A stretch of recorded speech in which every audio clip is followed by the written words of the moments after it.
There is a passage in Visuddhimagga, or the path of purification, that I want you to read. That's on the screen. Now,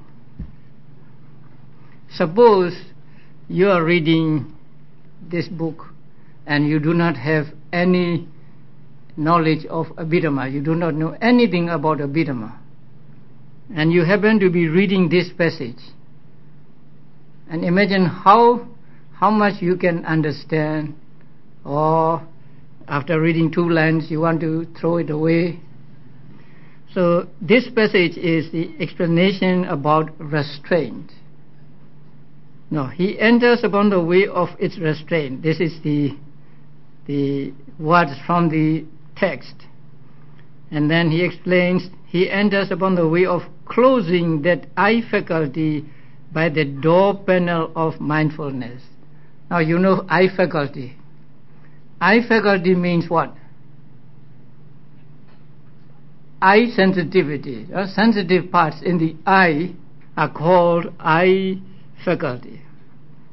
And what the Buddha taught here is to protect the eye faculty, or to restrain the eye faculty. So Visuddhimagga explains what that means. It is the same one. It is the same one of whom it is said he guards the eye faculty. So to guard the eye faculty, or to undertake the restraint of eye faculty. Now herein there is neither restraint nor non-restraint in the actual eye faculty. So in the eye faculty there can be no restraint or non-restraint. Restraint means wholesome, kusala. Non-restraint means akusala, unwholesome. But there is no kusala or akusala, no restraint or non-restraint in the eye faculty, since neither mindfulness nor forgetfulness arises in dependence on eye sensitivity. Now, what depends on eye sensitivity? Eye base. What types of consciousness depend on eye base? You just learned it yesterday. Seeing consciousness, right? So seeing consciousness depend on eye sensitivity to arise. So that means there must be something to see, and there must be the eye sensitivity, and then that object must come into the view of the eye, and so on. So how can we restrain the eye sensitivity? There can be no restraint or non-restraint on the eye sensitivity.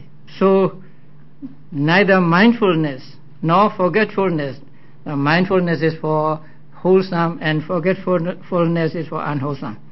So since neither mindfulness nor forgetfulness arises in dependence on eye sensitivity, therefore there is no restraint or non-restraint in the eye faculty. On the contrary, when a visible datum as object comes into the eye's focus, so when something comes into the focus of the eye, then after life continuum has arisen.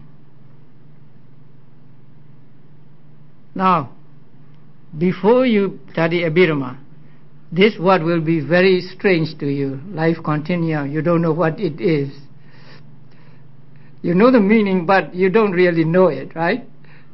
Continuum means continuing, and what is life continuing? So now you understand what life continuum means, bhavanga, right? Okay. So after bhavanga has arisen twice. Now twice means vibrating and arrest. So after these two have arisen and ceased, the functional mind element, now functional you understand, kiriya, mind element, manodhatu, accomplishing the function of adverting, avajjana, arises and ceases. So, if you remember the diagram for seeing thought process, you may be seeing in your mind that moment. 5 sense door adverting, right? So now mind is turning to the object. So the functional mind element means panchadwara vajana. The 5 sense door adverting. 5 sense door adverting is one of the functional rootless consciousness. Okay. So that consciousness arises and ceases, disappears. After that, I consciousness with the function of seeing arises and ceases. It's not very easy once you know the diagram of the thought process. So after turning to the object, then the person sees the object, and so in his mind I consciousness arises, and that I consciousness has the function of seeing. After that, resultant mind element with the function of receiving arises and ceases. You know that. What is the Pali name of that?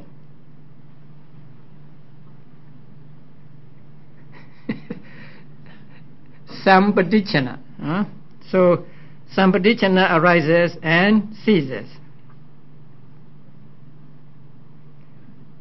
So Sampadichana is often called resultant mind element in the commentaries. After that, resultant root causeless mind consciousness element. Now you know what that is. Root causeless means ahetuka, right? Rootless. Mind consciousness element means mano vijnana dhatu.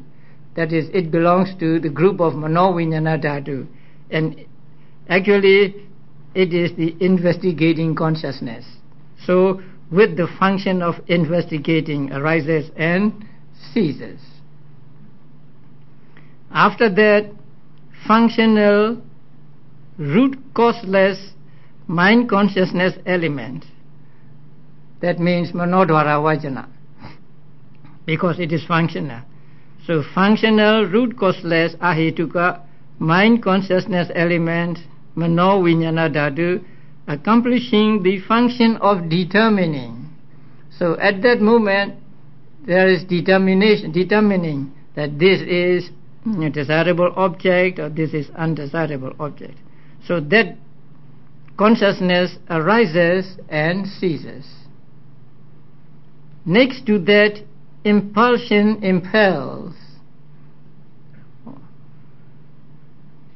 That means jhana movements arise. You can even add to it, right? 7 movements of jhanas arise. So next to that, impulsion impels. Herein, there is neither restraint nor non-restraint on the occasion of life continuum. So at the moment of bhavangas, there is no restraint or non-restraint. There is no kusala or akusala, because bhavangas are what? Resultant consciousness, vipaka. Since they are vipaka, resultant, there is no restraint, kusala, or non-restraint, akusala, during those moments of bhavanga, or on any of the occasions beginning with adverting. So at the moment of adverting also there is no kusala or akusala, or no restraint or non-restraint, because the adverting is what? Kusala or akusala, or functional or resultant. Functional, right? And at the moment of seeing consciousness is what? Kusala consciousness or akusala consciousness, or resultant consciousness or functional consciousness.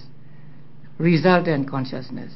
Since it is resultant consciousness, at the moment of seeing also there is no restraint or non-restraint. The same with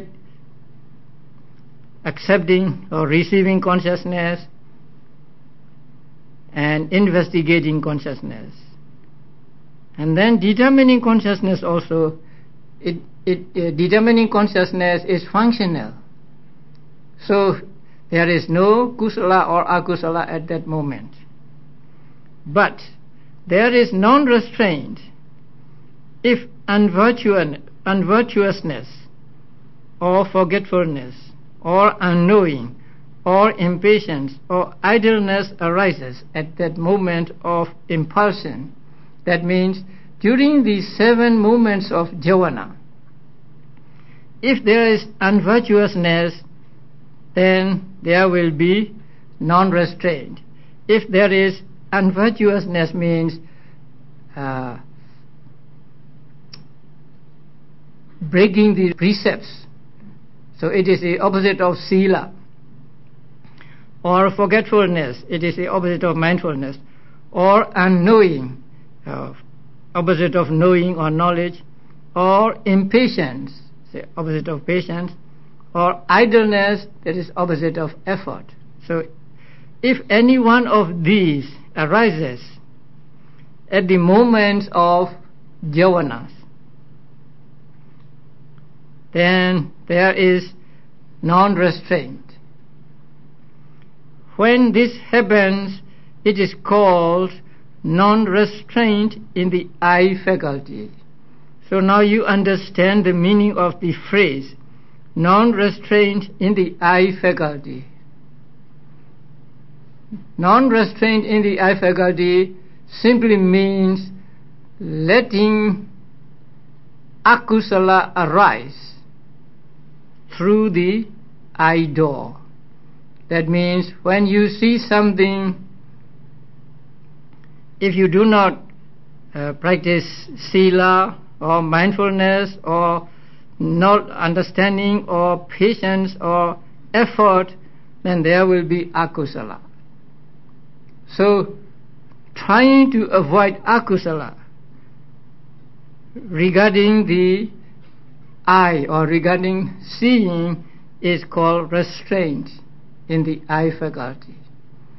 So you will find the restraint of faculties or protection of faculties when you read books on Buddhism. And restraint of I faculty does not mean that you are to close your eyes. You may close your eyes, but still you can have akusala, right? So restraint of I faculty really means avoiding akusala from arising through the I door or through seeing. Now, if you understand the meaning about I faculty, and you understand the meaning about ear faculty and so on. So with regard to the restraint, Buddha taught that a monk, when he sees an object does not take the sign of person or does not take the particulars of that person and so on. So the restraint of faculties, now faculties are actually the material properties, the eye, ears and so on, and also the mind. So restraint of faculties means not letting akusala arise through these sense doors. And in detail, as it is explained here, you can understand that when a person sees something there, or this process of thought movements, and at this moment there is no restraint or non-restraint yet, at this moment also there is no restraint or non-restraint yet, and so on, until you reach the 7 moments of jhanas. So during those moments, if there is unvirtuousness and so on, there will be non-restraint, and if there is virtue or mindfulness or knowing or patience or effort, then there will be restraint in the I faculty. So now you think that it is very easy to understand this, but I wish I could have you read this at the beginning of at the beginning of the class, right? And then compare your understanding after the class. So there are places like this in this big book, but many people may have read it or may still be reading this book, but it is very difficult. So it is best read with a friend or with the teacher. But you know, this book is actually a handbook of meditation, and it is written by a monk for monks. So here that there is a footnote, and it says to expect to find in the Tika. Tika means the commentary on this book. So to expect to find in the Tika an exposition of the cognitive series and some explanation of the individual members in addition to what is to be found in the Visuddhimagga itself is to be disappointed. So suppose you do not understand this passage. Normally, if you do not understand a passage, you will go to the commentary and you read the commentary and you will know it.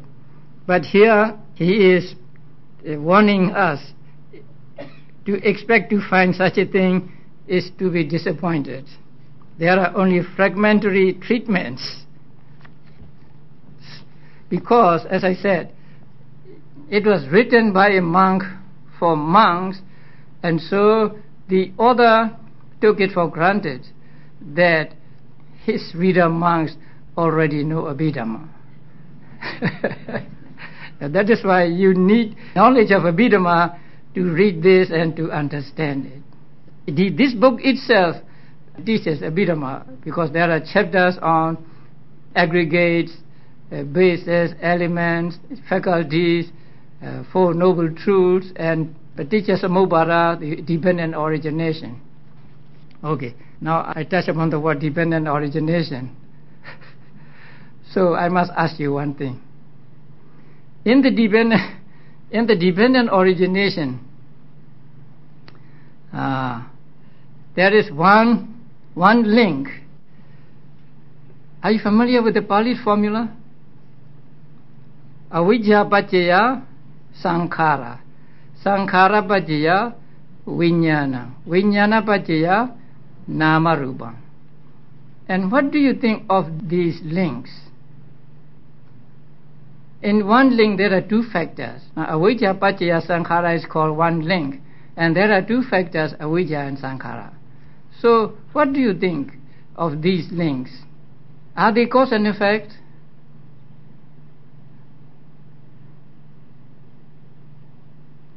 Or say in the link vijnana paccaya nama rupa, because there is consciousness as a condition, nama and rupa arise. Now you know nama and rupa, mind and matter arise. So does that mean consciousness produces nama and rupa?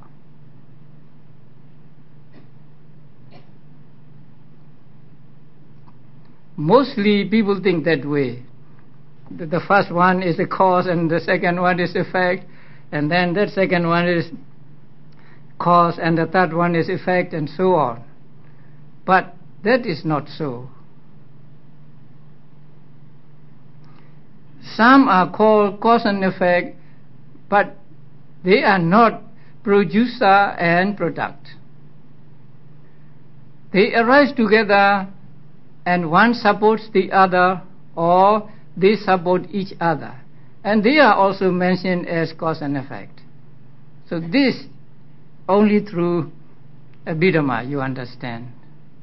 So without the knowledge of Abhidhamma, the dependent origination cannot be understood. you may understand a little, right? Because you have to know, what ignorance means, what sankharas mean, what consciousness mean, and so on. So that is one difficult thing about dependent origination. And the other thing is how these factors are related. In what way they are related? As cause and effect, or as just friends, like friends helping each other, or one helping the other? That you can understand only through Abhidhamma. And Visuddhimagga explained all this. But most people who wrote about dependent origination do not touch upon that aspect of relationship between different factors. They just left that out. As far as I know, the only author who wrote about dependent origination and who touched upon this relationship between different factors in accordance with Patthana was the Venerable Ñāṇatiloka, the German monk. That Venerable Ñāṇatiloka was the teacher of this, author of this translation, Ñāṇamoli. So, if you want to understand Paticcasamuppada fully and correctly, first you study Abhidhamma. Now, in the States, many people ask me to teach them Paticcasamuppada, but I told them, until you have studied Abhidhamma, I will not teach you, because you will become disappointed just after one or two talks. So, knowledge of Abhidhamma is very important, and there are many places that you cannot understand if you do not have the knowledge of Abhidhamma. So this is just one place in this big book. There are many places like this. One thing is asking questions. Now, in the East, we have respect for our teachers. So we do not want to ask questions to our teachers. We think that it is impolite or disrespectful to ask questions. And also, we are afraid that teachers might be angry with us when we ask questions. And so in the East, mostly we just listen to what the teacher says and then pick up our books and return. So, but in the Western countries, it is different. So they encourage people to ask questions. They teach children to say why. Or they ask always why. So if you meet them, treat them the same way. You ask why to them again. But sometimes the whys cannot be answered, right? There can be answer to every question of why. So in the same way, you may ask any question, but I may not be able to give answers to every question you ask. But asking question is said to be one of the causes or reason for the development of Panya. So, in the commentary on the Mahasatipatthana Sutta, and also in other commentaries as well, it is said that there are things that lead to the arising of the knowledge or wisdom. So, here it is said 6 things lead to the arising of this enlightenment factor. That means investigation of objects. And investigation of objects simply means understanding or knowledge or wisdom. So 6 things lead to the arising of knowledge or wisdom. And the first thing is inquiring about the aggregates and so forth. Now this is very important. If you do not ask, you will not know, unless you can pick up a book and read it.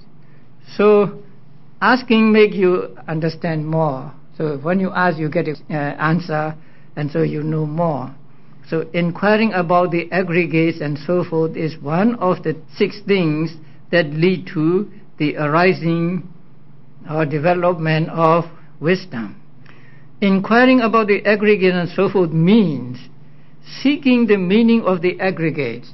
So what are the aggregates? How many aggregates are there? And what each aggregate represents, and so on. So particulars about the aggregates. And then seeking the meaning of the elements. How many elements are there? And what are these elements? Such and so on. And the meaning of sense bases, meaning of faculties, the meaning of powers, enlightenment factors, and path factors, absorption factors, that means jhana factors, samatha meditation, vipassana meditation, and so on. So asking questions is one of the things that lead to the arising of knowledge or wisdom, and so we should ask questions. But as I said, not every question can be answered, because teachers are not Buddhas. So they may not be able to answer any question. But it is good, because if you get one answer, then it makes you understand something more. So here also, the sponsors are encouraging you to ask questions. And many people I met say, here is Bhante, and ask him any questions you like. Ask him. They are always referring them to me, as though I were a computer that can put out every answer to the question. But I will try my best to answer the questions, and I cannot assure you that, I will be able to answer every question. Asking means not just asking the teacher. You can ask among yourselves too. Say, there is a group of students, and then you can ask each other also. So this way you can increase your knowledge of the subject.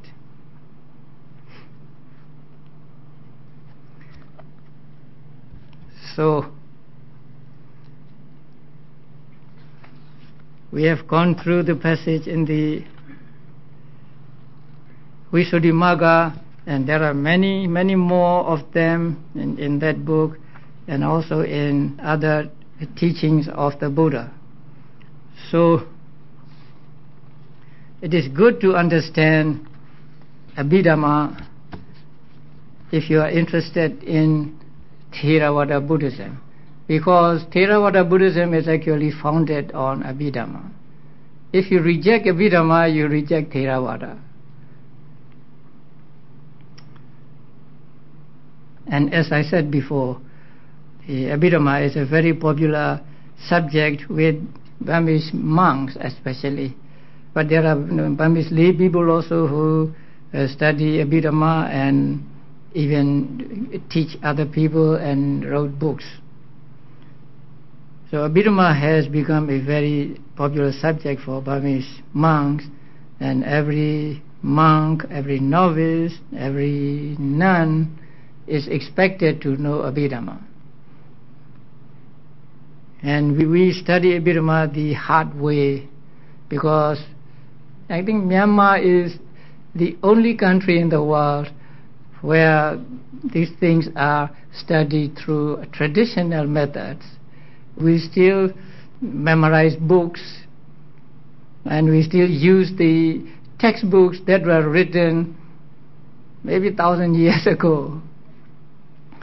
The original of this manual was supposed to be written in the 11th century AD, so it is about 1,000 years old.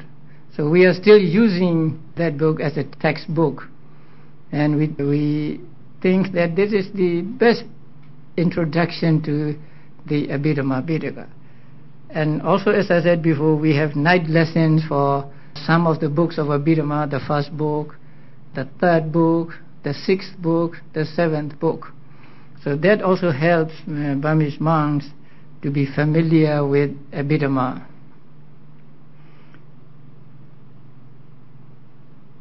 And I think now you can find out for yourself whether a knowledge of Abhidhamma is helpful or not. I want you to make decisions for yourself and not follow me or not follow any other people. So you are human beings and you are taught to be independent, and the Buddha said, do not take anybody's words just because he happens to be your teacher or just because it accords with your religious books and so on. So Buddha exhorted us to use our own knowledge, to use our own judgment. Going by other people's sayings or statements is surrendering ourselves to that person. Like we put ourselves under that person's influence, and we do not want to use our own judgment or examination, but that is not healthy. So whatever the issue, please try to understand it, and then only when after you understand it you can make judgments. If you do not know the subject, you cannot make judgments on this subject simply because you don't know it. So for me, Abhidhamma has become a very interesting subject, and I didn't intend to teach Abhidhamma in the United States, but circumstances were such that I had to. So I taught an Abhidhamma class there, and then they were recorded on tapes, and these tapes are now distributed to many places. But my original intention was for people in the United States only, and I did not expect to be teaching Abhidhamma in this part of the world simply because there are many Sayādaws or many monks who know Abhidhamma and can teach Abhidhamma very well. Some teachers can teach Abhidhamma better than I can. But I happen to be invited to teach Abhidhamma in this area, so I taught Abhidhamma in the early months of 1999 in Lunas and in Malaysia. I'm glad to help you understand Abhidhamma because it is so essential for the correct understanding of the teachings of the Buddha in the discourses. So with this knowledge of Abhidhamma, I hope you can improve your understanding of the teachings of the Buddha, and also not to let those teachings as just learning level. We try to understand the teachings of the Buddha not just to understand them. Actually, we want to use them. We want to make use of them. We want to follow them. We want to practice them.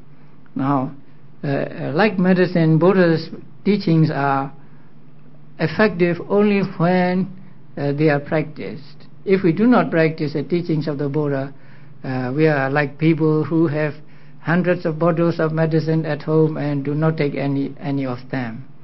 So this understanding should not stop just at understanding, but it must reach the level of practice. Only when we practice will we get the benefits of the teachings. So we should direct our mind to the practice, and practice and learning should go hand in hand. Not only learning and not only practice So these two should go hand in hand, and one can help another. Practice can help you to understand the teachings in Abhidhamma more deeply. Now, when you understand through your practice, and your understanding is very sound and stable, your understanding is very good.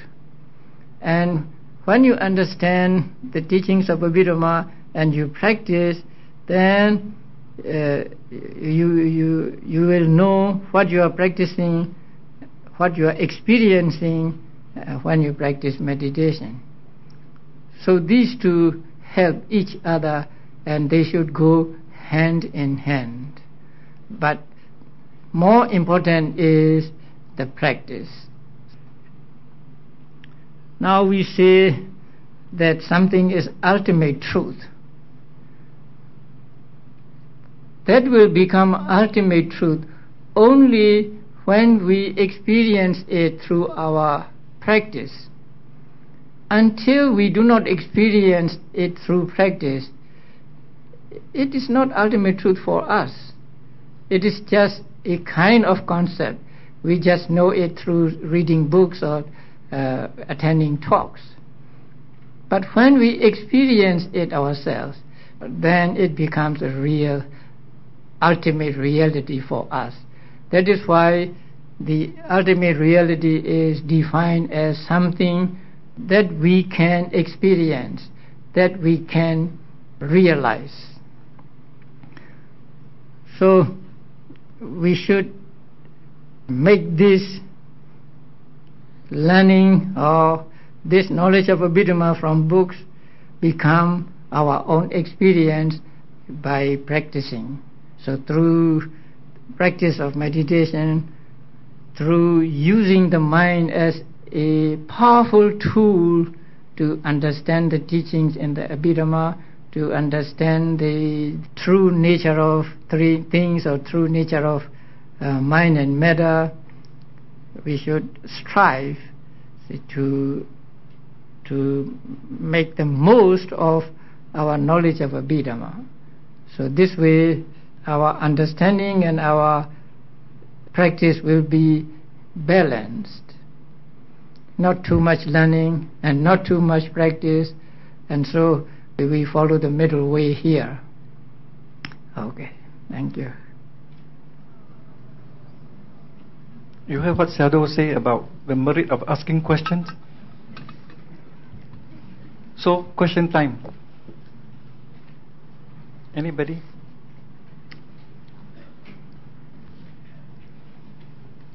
Yeah, asking question is the way to develop wisdom. Yeah. Sayādaw, just some clarification on the Paccaya Samuppada, dependent origination. We always say depending on one factor arises the others, but you say it's not cause or effect, an effect. Would it be more correct to say one factor is conditioned by the other? Order, please. In the formula, the word Paccaya is used, and the word Paccaya can mean both producing condition and just the helping condition. But I think it is better to translate it as conditioning than as cause. So normally we are wont to say because of avidya there are sankharas and so on, but it is not as good as saying conditioned by avidya sankharas arise, or because there is avidya as condition there are sankharas. So among the links, some links are links between cause and effect, but many are not between cause and effect, but just helping, because those that arise at the same time are described as cause and effect. So it is better to translate it as conditioning than causing. Conditioning I think can include causing also. So for example, Saṅkhara paccaya viññāna, say conditioned by sankharas, viññāna arises. So that is the relationship between cause and effect. Sankharas really produce the consciousness, because the consciousness here means resultant consciousness, and these resultant consciousness are produced by karma, that is called sankhara here. So with regard to dependent origination, it is better to translate conditioning than causing or cause and effect. Thank you. The other clarification is Vijnanam. Does it refer specifically to rebirth consciousness or just consciousness? That refers to not only to rebirth consciousness, to all resultant consciousness, but many others explain it to mean just rebirth consciousness. So that is not complete, because now you go to this book.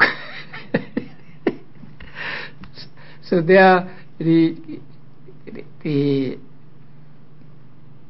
consciousness is explained as all 32 types of resultant consciousness. So when we say resultant consciousness, rebirth consciousness is also included. Yeah. And it would be very good after you have a knowledge of Abhidhamma to study dependent origination with the help of Visuddhimagga. I wish I could teach the dependent origination in detail, but maybe one day it's possible. Next question.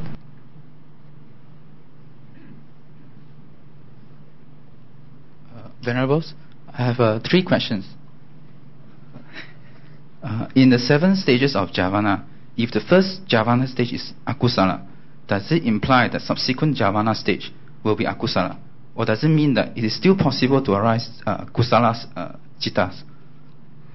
No, 7 jhavanas are all, they must be all kusala or akusala. There can be no mixture of kusala and akusala in one thought process. So in one thought process, if the first jhavana is akusala, then the other jhavanas will also be akusala. My second question: what determined the first jhavana stage is kusala? Is it because of the determining cittas? It is actually determined by what is called yoniso manasikara. Yoniso manasikara is translated as wise attention. So wise attention you pay to the objects. So that means correct attitude towards the object. So when you have yoniso manasikara, the jhavanas will be of kusala kind. But if you have the opposite of yoniso manasikara, which is called ayoniso manasikara, then the jhavanas will be akusala. So mostly that depends on the attitude, your attitude towards different objects.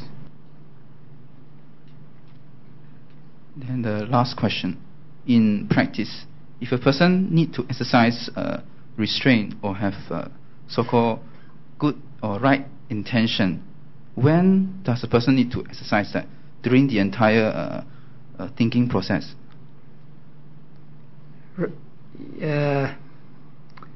Buddha taught his monks to practice restraint all the time.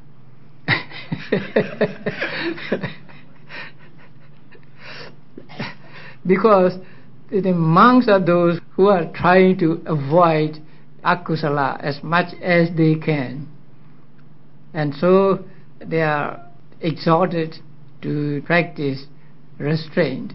And restraint of the faculties is one good quality in monks.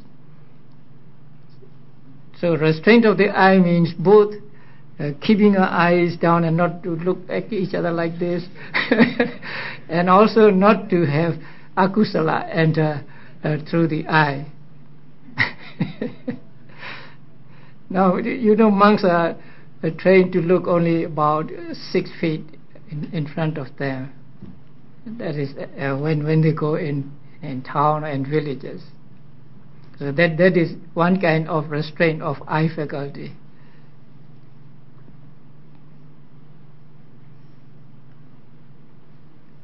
Any more questions? Please. Yeah, Sayādaw. Because many chittas depends on the heart hadaya. What happens if, let's say, a person goes for heart transplant? Would there be any changes to the? Yeah, that is a problem.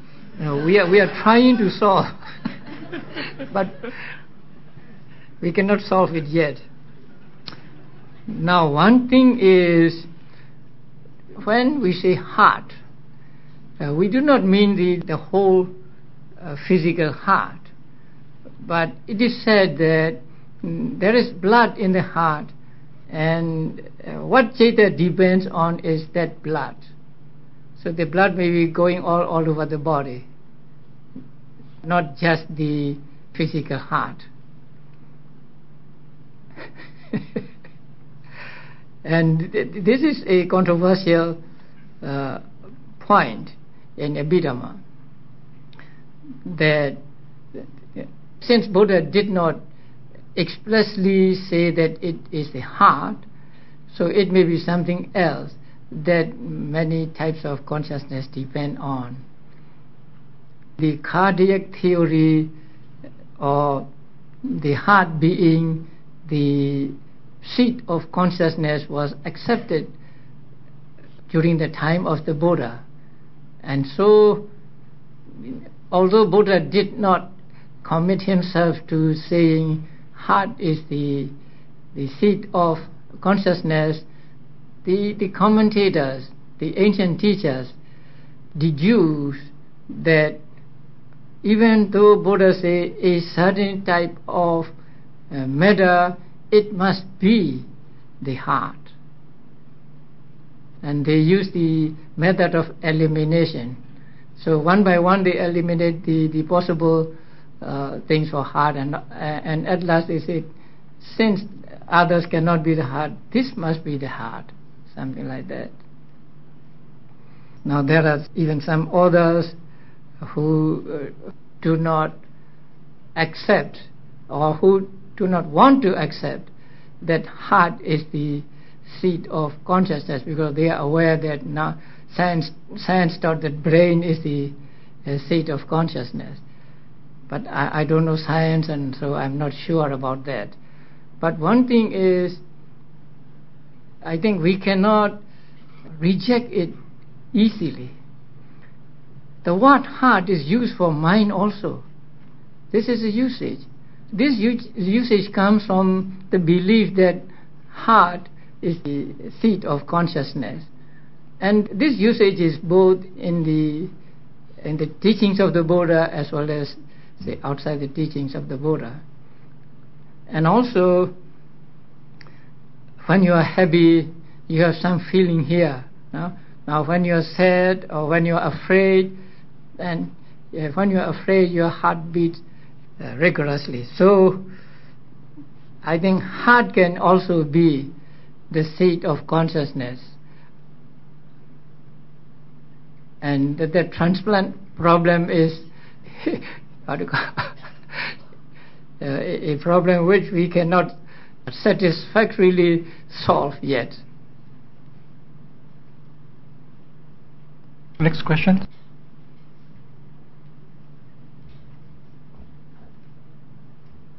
Is it against the Buddhist religion to eat beef?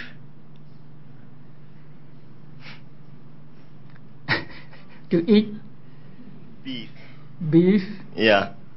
Or to eat meat? No, particularly beef. You know, the cattle were used in cultivating, and so people in those days take cattle to be their benefactors, and so it is not correct, say, to kill one's own benefactors to eat them. Although Buddha did not expressly forbid, say, eating beef, I think it is still good to avoid eating beef or eating meat altogether. This is also a point of issue between vegetarians and non-vegetarians. In our country, there are people who avoid eating beef with that understanding that they are our benefactors, and so we should not eat meat of these cattle.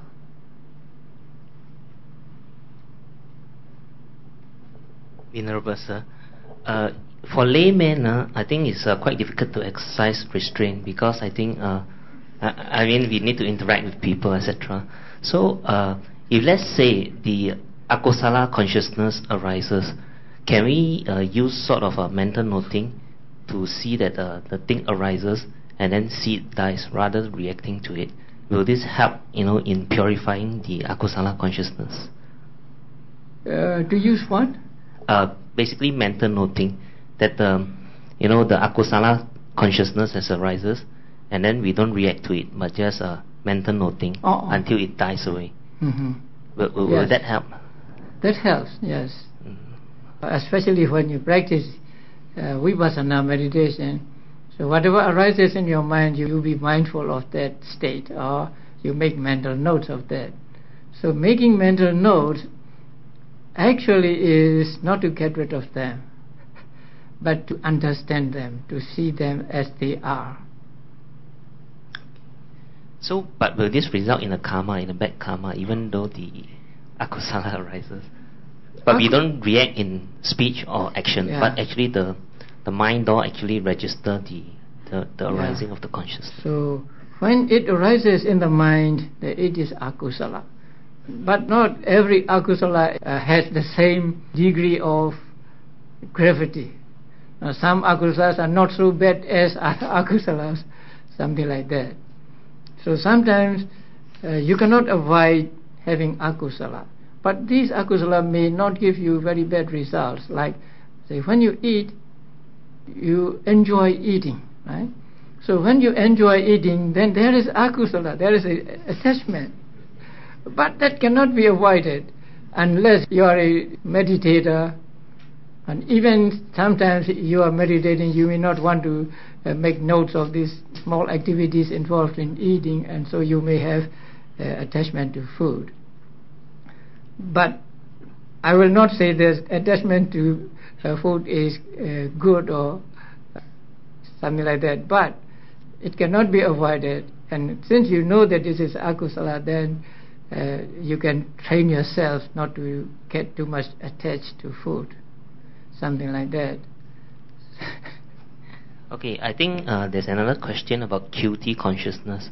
I think let's say if our dear loved one is going to pass away, I think we can help them to make their mind stable and not to be agitated and remind them of things. Then how about ourselves as a meditator? Let's say that we at a time when before the QT consciousness is going to set in, and we are able to see the karma or karma sign or the sign of destiny. So through our own our cultivation in meditation, can we change the sign of karma? That means thinking of concentration objects, or what is the best object? Could it be a Buddha image, or just through our concentration of the meditation object? Will it help us to change our destiny and go to a place or rebirth in a place whereby in future we can cultivate, higher? Yeah, I think we can do that. If you are an experienced meditator, then the bad signs of karma or bad signs of destiny will not appear to you. But even if they appear, you can practice mindfulness on seeing them, just seeing, something like that. And also the other thing is, if you are still fully conscious, then you can think of the kusala karma you did in the past, like doing charity, helping other people, making donations, paying respect to the Buddha, and also practicing meditation. So thinking of that, those kusala acts may change the sign of karma or sign of destiny. But at the point of time, will it be too weak? Yeah. I mean, because I don't Yeah. know, when you concentrate on an object, it's difficult because your mind will drift. But at the point in time, I don't know, will it be too weak? If you're too weak, then you will have to depend on other people to do the chanting or to talk to you about what kusala acts you did in the past. Bhante, extending on that question, suppose a bad karma sign were to arise and then you change it with a good karma sign. Does that bad karma get exhausted? No. Only it doesn't get chance to give results at this moment. But later on, it may give results, because we cannot efface, we cannot cancel the akusala karma altogether. Even one has become an arahant, right? One has to suffer the painful consequences of bad karma. Like the Venerable Moggallana, it is said that he killed his own parents in one of his lives, or he did something wrong to his parents by hitting them. And so, even after becoming an arahant, even after becoming the best among those who possess power, he was not able to prevent this from happening to him, and so he had to surrender to this fate. He was clubbed to death by, according to the books, 500 robbers. So akusala karma cannot be cancelled or effaced, because it has the nature of giving results, and so this nature cannot be changed. But in the story of Angulimala, now he killed many people, more than 1,000 people he killed. And then Buddha met him and then tamed him, and he became the disciple of the Buddha, and later he became an arahant.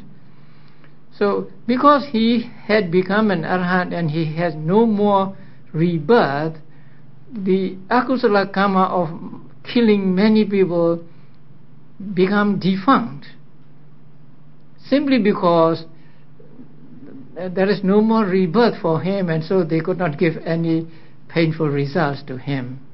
So it is like doing crime in this country and then escaping to crossing the border and getting into another country. So the police from this country cannot do anything to you, something like that. So akusala karma will not be effaced, but its time of giving results may be postponed. Any more questions, please? Bhante, I'd like to know about the collective karma. And also, if in a place many people die at the same time, is it because of this collective karma or something else?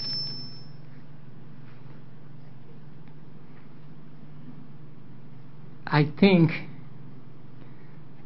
when people do one kind of act together, so they are said to be doing collective karma. But actually it is their individual karma, not actually collective karma. Now suppose, say, many people go fishing.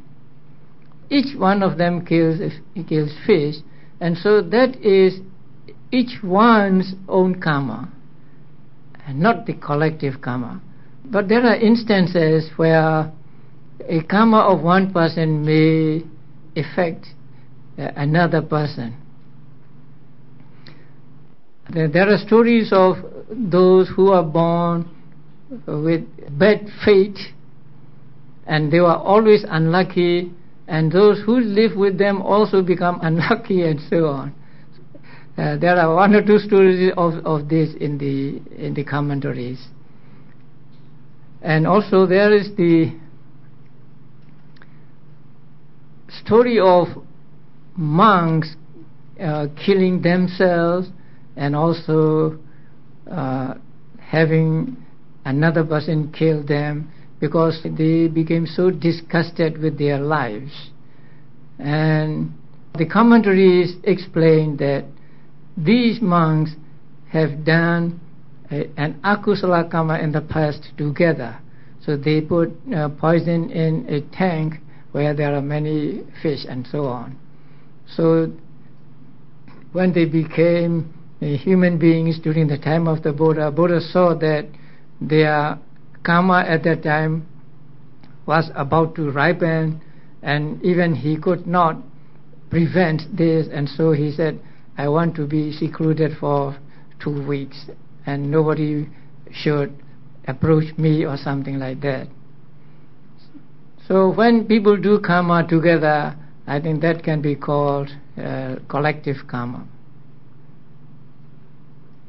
Sayādaw, I've got a couple of questions. First question is, several lessons back you mentioned that some people, out of compassion for animals, used in experiments, these people become violent. Would you say that cause is just? And if it is so, what should they do instead of becoming violent? The fourth Brahmavihara, Upekkha. So we can balance with Upekkha. People are angry because, say, these animals are used as experiments, and so their anger may encourage them to act. But when you get angry or when you become sorry with the victims, let us call them victims, then you are going beyond the boundaries of compassion. First, there is compassion for the animals that are used in the tests. But later you have anger or ill will or sorrow with them. So what you should do is you do whatever you can, say, to help them or to save them. But if you cannot do any more, then you resign yourself with the understanding that beings have karma as their own property. That means beings suffer or enjoy according to their karma in the past. So now these beings must have done bad karma in the past, and so now they suffer. So by dwelling on the fact that beings have karma as their own property, or it is their karma and I cannot do anything more, you can keep yourself within the boundary of compassion. So the last of the Brahma Vihara, the equanimity or Upekkha, is a good factor or good practice to balance between compassion and anger or hate, or sympathetic joy and getting too much happy with the persons that are prosperous and so on. The second question is related. I think you've already answered some of this second question. Essentially, stray animals in many countries are controlled by culling. How should Buddhists react to this, and what can they do, or what should they do? Please say it again. In the countries, what? In many countries, stray animals, because of their large population, they are controlled by culling or killing them. That is the usual method used. And how should Buddhists react to this? And what can they do, or should they do, to try to reduce this killing?